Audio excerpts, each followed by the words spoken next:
Hi folks, you're with Tacitus today, your pushback channel, and thank you for joining this live stream.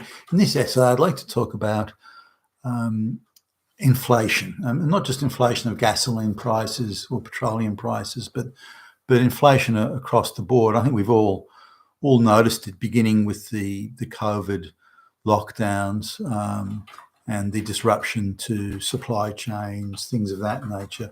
We already saw price increases of, say, groceries in the supermarket, that sort of thing, or at the local store, prices increasing and increasing across a variety of goods, not simply food, but also across other materials like some of the commodities like copper and lumber, wood for building houses, that sort of thing. Lead and the like. So, and also things like gold were increasing in price as a hedge against these other price increases in the economy.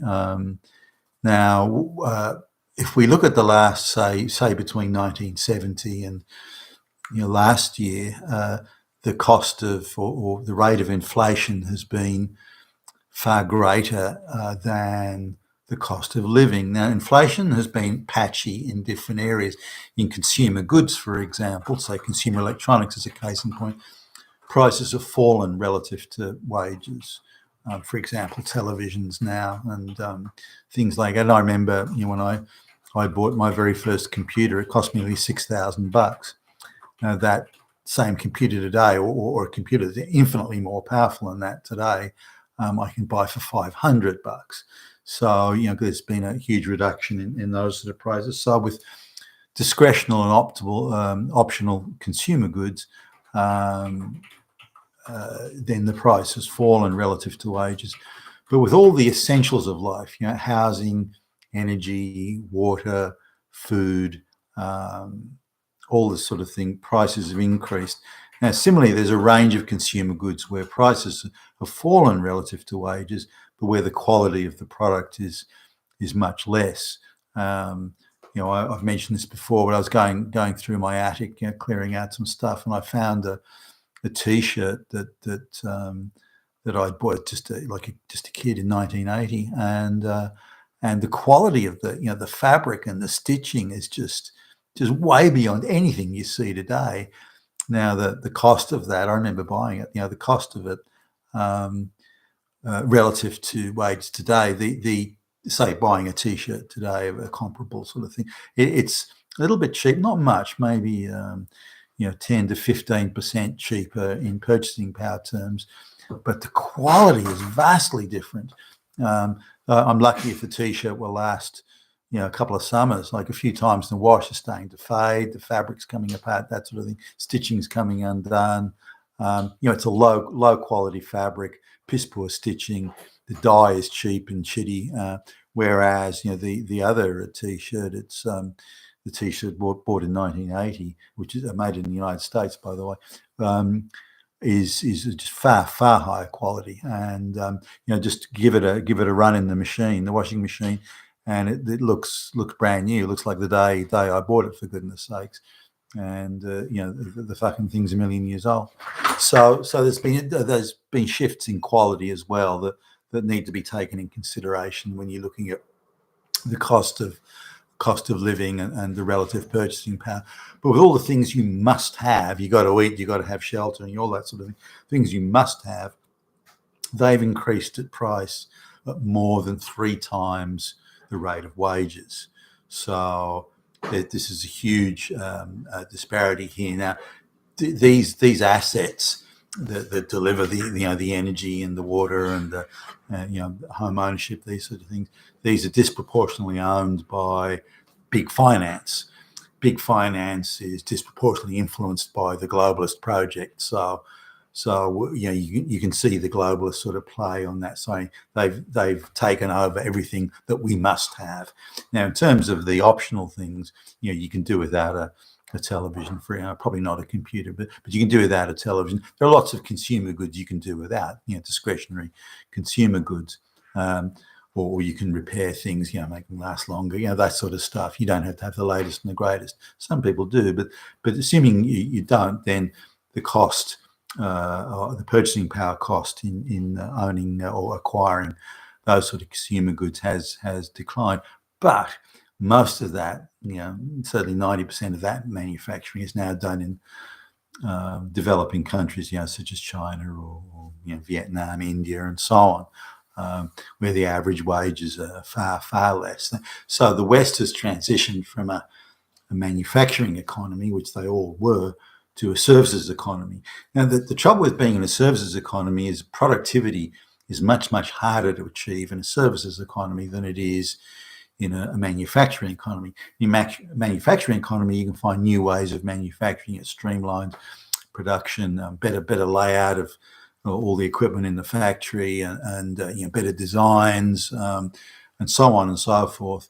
You can constantly reduce the cost of manufacturing, which means you're increasing productivity because you've got the same amount of costs, assets, employees, that sort of thing, but they're producing much more, and that the rate of production increase is greater than the rate of say wage increase or cost of doing business or cost of sales, whatever.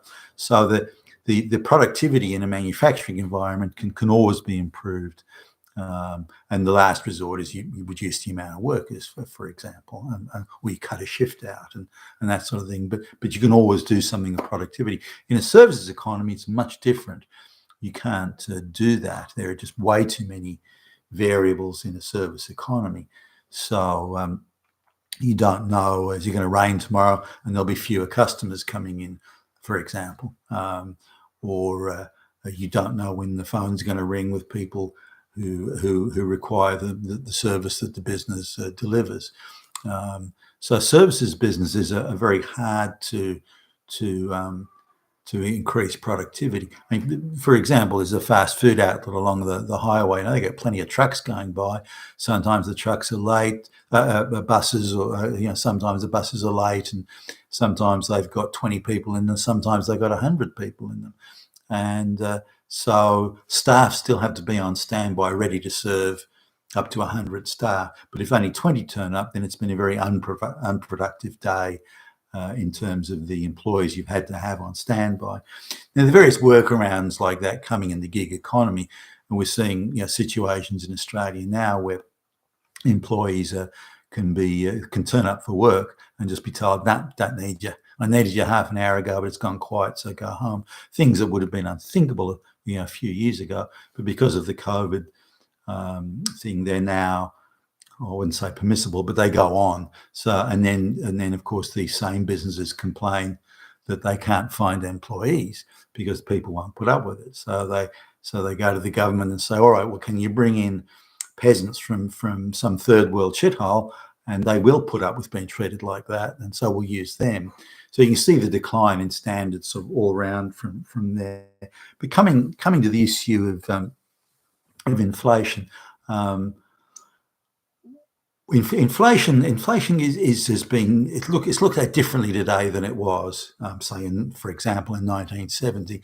1970, it was how much did wages go up, on average? How much did prices go up, from a basket of goods on average, which always included things like rent and mortgage payments, trying to fill up your tank at the gasoline station, and so it very much focused on the essentials such as food, such as energy, and such as housing. But that sort of changed. That sort of, because if they're using that today, then inflation would have been out of control. So they don't want to measure it like that. So there's a few differences, a few changes they've made. One is what they call the change in spending patterns.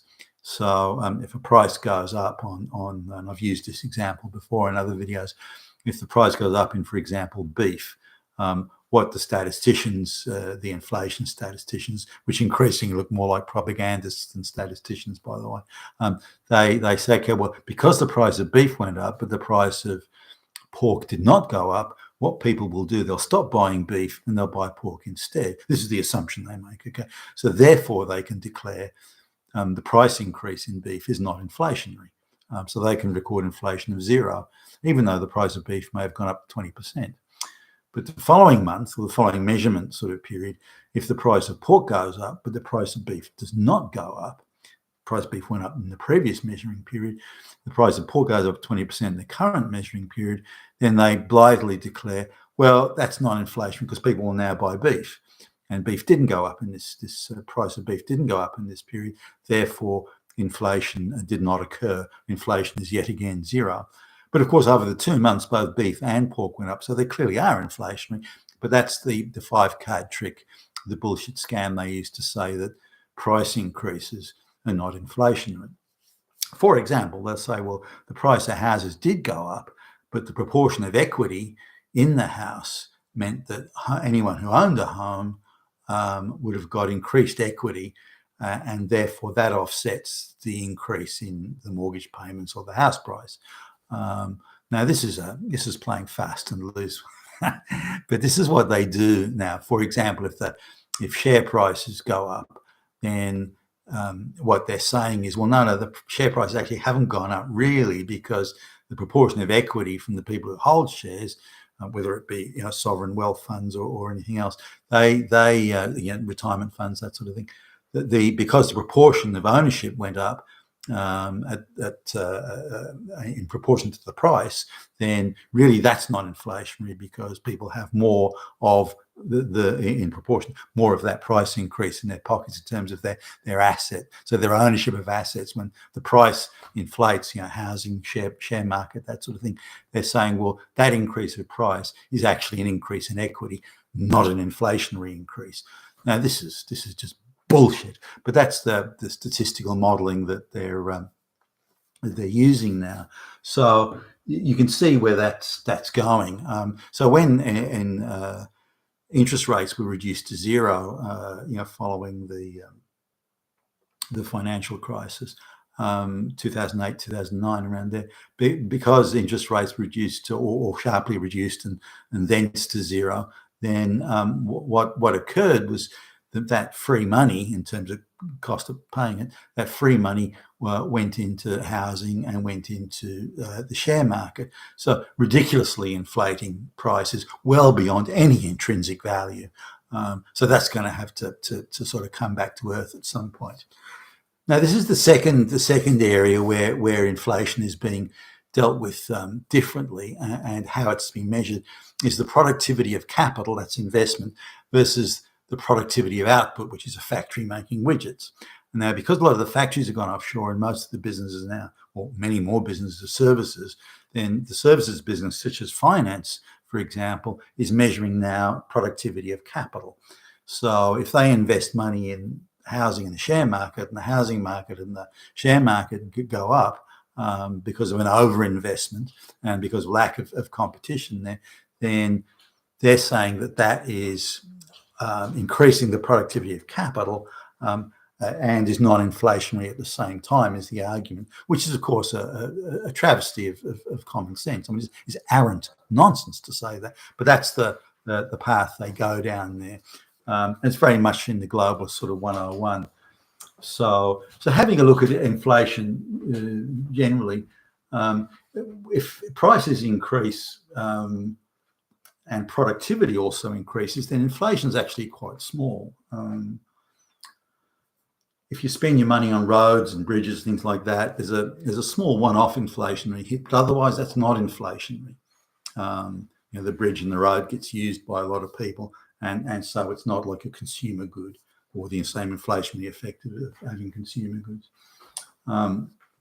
As I mentioned, asset inflation is not inflation, or is not recorded as inflation, if the proportion of equity within the asset, the house, or the equities on the share market increases in line with the overall increase in the price.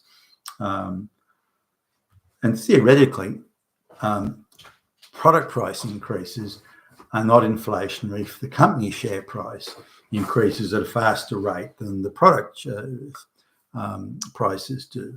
Now, we've got a couple of things here. I've noticed this in the grocery store, is that not only have prices gone up, but the size of the packaging has gone down. So instead of being a pack, for example, a 1 kilogram or 2.2 pound a package of, I don't know, it could be anything, cereal, breakfast cereal or something, then what they're doing is they're reducing the size of the packet by 10% and increasing the price by 10%. So in that way, they're getting quite a price increase. And I'll come back to that in a minute. But so really, how modern inflation, not the 1970s measurement, but modern inflation is, it's how to move the inflationary effect around inside the economy. Not to stop it or to control it, limit it, reduce it, but to move it around. So if you can move inflation around so it doesn't impinge on asset price increases, and doesn't impinge on, say, the capacity of monopolies and cartels and these sorts of things, then it's not inflationary because they can move it around. So gasoline prices, they have an effect on a certain part of the economy or the society. But if you're in a situation where you can simply increase your wages or your income beyond the rate of the price increases, and you've got that discretionary arbitrary power, then to you it's not inflationary because you don't experience it. And there are those who sort of do that, but they can move that inflationary effect around in the economy rather than have it affecting them. It's very much part of the globalist gig too. Now, this idea that because population increases quickly is at the moment in the West, through artificially heavy immigration, a lot of the people coming in are penniless peasants. They're not rich people. They can't come and buy their waterfront properties. That's bullshit. Not all of them are, but many of them are. So if you look at them and their capacity to buy property and so on, then it's a non-issue. It's not them that are driving the price of property up, as an example. Now, so say in the case of England, the population of England increased by more than 300% between like 1820 and 1900. So that's a pretty serious population increase in a small island. But house prices didn't increase anything more than the rate of inflation was about 1%, maybe a shade under 1%, but around that. And house prices in 1900 were completely in line, maybe slightly behind it, but completely in line with the rate of inflation over that period, even though population increased by 300%. Similarly, a lot of people also, about 12 million people from Britain emigrated during that time. So that gives you an idea. They were still born in England, but then as adults went away. So to give you an idea, the population would have been increases like 450+%. So, but in spite of that, house prices and all the pressure that you think would be placed on infrastructure didn't really come to pass. It all stayed more or less in line with the general very low rate of inflation. So it's clear today that the asset price inflation of housing and the share market and so on, it's engineered. It's definitely not organic, and not even for a moment is it organic. Now, I've mentioned before about price increases of consumer goods that are made from offshore manufacturing. Now, they're theoretically inflationary, but they're also dispersed across a wide supply chain. Similarly, any exporting country can fiddle around with their exchange rate in order to adjust, make the goods cheaper or more expensive if they want to. So there's all sorts of measures they can put in place to reduce those price increases. Similarly, if there's price increases, reach a certain point, then in theory competition would open up. But what I've certainly noticed in the big finance, the globalist controlled big finance, is they don't want that. They don't want a market of competitors out there. They want a controlled market of cartels, monopolies, oligopolies, and so on. And this is very important. And above all else, the globalists, and as manifested by big finance, they want absolute predictability in everything, predictability in market. They don't want markets. They want predictability of outcome. They want to be able to plan, 5 years ahead, we're going to make so much profit in 5 years' time, and bingo, it happens, simply because they don't have to meet competitive pressures. Now, this competition could be in commercial competition, you're making a better widget than the folks down the road, or at a better price, or better quality, or more functionality. They don't want that. That's not how they want. That creates uncertainty, and they believe they have enough power now to, and this is what Klaus Schwab's all about, to remove uncertainty. They don't want an uncertainty. They want a certain future for themselves. Everyone else can live with uncertainty, but not them. So this is very much part of the future that they envisage, and they envisage they don't do that. That the uncertainty is simply going to be untenable from their perspective, and uncertainty across all elections, for example, throw up uncertain outcomes. They're not going to tolerate that anymore. I mean, they talk about we're saving democracy. They're not. They're trashing the crap out of it, because democracy creates uncertainty, and they're not prepared to tolerate any uncertainty in their very bureaucratic planning of the future. So. Now, looking at the oil price, that's gone up, quite a bit. There's no question that's feeding into, inflationary cost of living pressures. But how much of this oil price is an engineered rather than organic outcome? The goons running Biden in the US were ruthlessly shutting down as many energy projects as they could, and reducing the supply of all, the oil, the gas, the coal, and so on. That was no accident. That was their intention to do that, and this would have artificial pressures on supply of energy in all its forms. So, the way prices work. I mean, just a bit of a thing on commodities, and it could be copper, it could be wheat, it could be pork bellies, it could be oil or gas.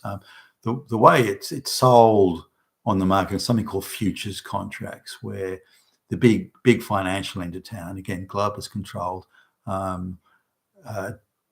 dictates in effect the price. It's supposed to be a market thing, but it's not. That's bullshit. Dictates the price that oil will be sold at. Now they can sit in a room and effectively say, we want oil to be $100 US dollars a barrel, $200 a barrel. They can pretty much decide. Now there are other stakeholders may jump up and complain and so on, but because the media is controlled by the globalists, because the body politic is controlled by the globalists, the people who are going to really suffer the most have no way of expressing them, expressing their concern and their disquiet and the pain they're suffering. So because of that, these people can act with relative impunity. They can reckon, well, the oil's going to be $100 a barrel. That's going to be $120 a barrel. That's going to translate into $7.50 a gallon at the pump, or something like that. So that's more than double, nearly triple what it was just over a year ago, for goodness sake. So this gives you an idea as to just how they can do. So they can just say, well, that's what the oil futures are going to be based on, those prices. So on that basis, all the price of oil, the barrel it can be sold at, is based on that futures contract, or those prices at those futures contracts.